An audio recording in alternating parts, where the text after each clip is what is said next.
علیہ وسلم مشہور صحابی حضرت ابو ہریرہ رضی اللہ تعالیٰ عنہ فرماتے ہیں کہ ایک مرتبہ میں رسول اکرم نور مجسم صلی اللہ تعالی علیہ وآلہ وسلم کی ابتدا میں نماز عشاء پڑھ کر واپس جا رہا تھا۔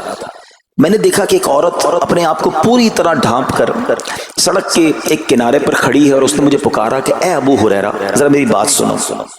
آپ کہتے ہیں میں قریب گیا، میں خلاصہ عرض کر رہا ہوں۔ تو اس عورت نے کہا کہ مجھ سے بہت بڑا گناہ ہو گیا ہے، کیا میری توبہ قبول ہوگی؟ حضرت ابو ہریرہ نے اس سے سوال کیا کہ کیا گناہ ہو گیا؟ اس نے گناہ کی تفصیل بتائی، کافی بڑا گناہ تھا۔ آپ نے کہا کہ تو ہلاک ہو گئی اور تو نے دوسروں کو بھی ہلاکت میں ڈال دیا، اتنا بڑا گناہ کیا، اب تم توبہ کی امید رکھتی ہو؟ اللہ پاک کی قسم تیری توبہ قبول نہیں ہوگی۔ جب آپ نے یہ کہا تو وہ عورت خوف خدا سے کانپنے لگی اور اتنا زور سے کانپی کہ کانپتے کانپتے وہ بے ہوش ہو گئی۔ آپ نبی پاک کی بارگاہ میں آ گئے۔ اب آپ کو خیال آیا کہ یار میں نے اس کو کہہ تو دیا، مگر میں نے اللہ کے نبی صلی اللہ تعالی علیہ وسلم سے مشورہ تو نہیں کیا، پیارے آقا سے پوچھا تو نہیں۔ اب آپ نبی پاک علیہ الصلوۃ والسلام کی بارگاہ میں آئے اور آقا سے عرض کی کہ حضور ایسا ایسا ہوا اور ایک عورت مجھے ملی اور اس نے مجھے اپنا گناہ بتایا۔ میں نے کہا اتنا بڑا گناہ، اب تیری توبہ قبول نہیں ہوگی۔ اللہ اکبر۔ جب نبی رحمت شفیع امت صلی اللہ تعالی علیہ وسلم نے یہ بات سنی تو فرمایا انا للہ و انا الیہ راجعون۔ اے ابو ہریرہ تو خود بھی ہلاک ہوا اور تو نے اس عورت کو بھی ہلاکت میں ڈالا، کیا تمہیں اللہ پاک کا یہ فرمان یاد نہیں؟ پھر نبی پاک علیہ الصلوۃ والسلام نے قرآن مجید فرقان حمید کی یہ آیت تلاوت کی، ذرا غور سے تلاوت سنیے گا۔ اللہ کریم ارشاد فرماتا ہے بسم اللہ الرحمن الرحیم الا من تاب وآمن وعمل عملا صالحا فأولئك يبدل الله سيئاتهم حسنات وكان الله غفورا رحيما۔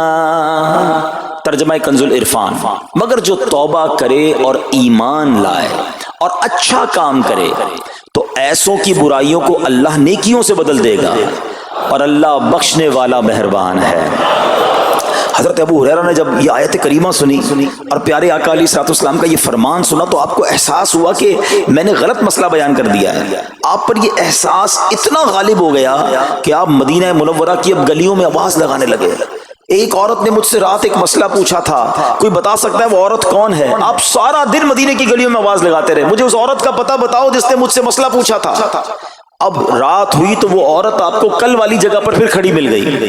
آپ فوراً اس عورت کے پاس پہنچے، اسے نبی پاک کا فرمان سنایا اور کہا تمہیں مبارک ہو، اگر تم توبہ کرو گی تو اللہ تمہاری توبہ قبول فرما لے گا۔ اب یہ عورت اتنی خوش ہوئی کہ مارے خوشی کے کہتی ہے کہ میرا ایک باغ ہے، میں نے اپنے گناہ کے کفارے میں وہ باغ راہ خدا میں صدقہ کر رہی ہوں۔ یہ پورا باغ ہے ابو ہریرہ میں اللہ کی راہ میں صدقہ کرتی ہوں۔ اللہ اکبر۔ اے میرے پیارے اسلامی بھائیوں، اس ایک واقعے میں ہمارے لیے بہت کچھ ہے۔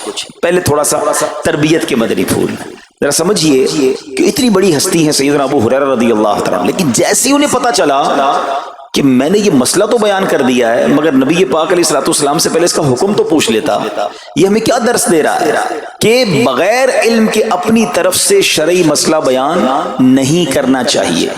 جو بغیر علم کے دینی مسئلے بتاتا ہے وہ خود بھی ہلاک ہوتا ہے اور دوسروں کو بھی ہلاکت میں ڈالتا ہے۔ ہاں میں بتاتا ہوں نا اس کا مسئلے کا حل کیا، حالانکہ خود کہیں پڑھا نہیں ہوتا۔ تو جب تک آپ کو علم نہیں ہے، آپ جانتے نہیں ہیں، تو کسی مسئلے کو بیان نہیں کرنا چاہیے۔ دوسری بات کہ اگر خدا نہ خواستہ کوئی غلط مسئلہ بتا بیٹھا یا بتا تو درست رہا تھا، بتاتے بتاتے غلطی کر بیٹھا تو اسے چاہیے کہ ازالہ کرے، فوراً اس کا جو بھی ازالہ بنتا ہے وہ کرے۔ سیدنا ابو ہریرہ رضی اللہ عنہ کا ازالہ تو دیکھیں کہ آپ کو جیسے ہی پتا چلا کہ اصل مسئلہ یہ ہے، اب آپ مدینے کی گلیوں میں صدا لگا رہے ہیں، تلاش کر رہے ہیں، پورا دن ڈھونڈتے رہے اس خاتون کو کہ میری سے غلطی ہو گئی، میں نے اس کو غلط مسئلہ بتایا، تاکہ اس کو تلاش کر کے اس کو درست مسئلہ بتایا جائے۔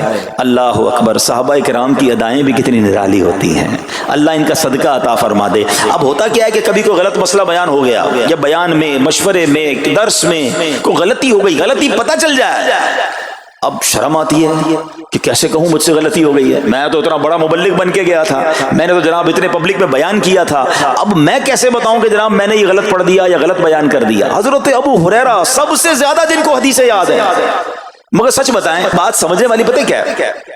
جو لوگ یہ سمجھتے ہیں نا کہ یار غلطی ماننے سے عزت کم ہو جاتی ہے، سچ بتاؤ آج 1450 سال بعد حضرت ابو ہریرہ کا یہ واقعہ سن کے ہمارے دلوں میں ان کی عزت کم ہو رہی ہے، بڑھ رہی ہے؟ Simple is that. غلطی ماننے سے انسان جو ہے وہ نیچا نہیں ہوتا.